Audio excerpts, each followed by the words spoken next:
This is a Civitas Legislative Report. It appears the state health plan won't do any random testing to see if state employees are telling the truth when they say they don't smoke.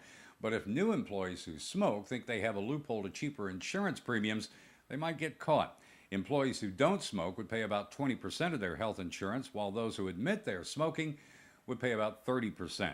State employees were sent a survey and asked if they smoke. The threat was if a low percentage admitted they smoked, the state might resort to random testing to make sure. Democratic Representative Hugh Holloman told a House committee the state would save about $100,000 by nixing random testing this time around.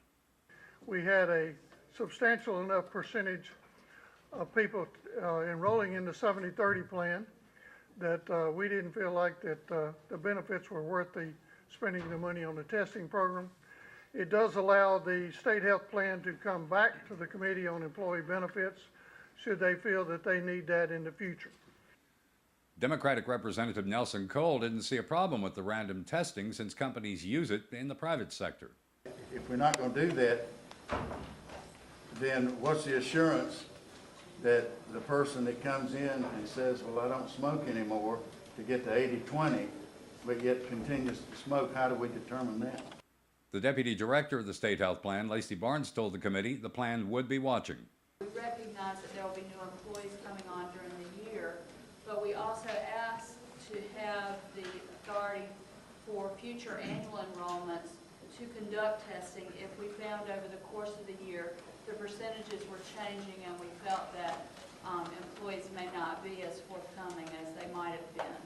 But as Representative Holloman pointed out, we had hoped to save the money for the random testing this year, as the statistics supported that people had been straightforward in their enrollments.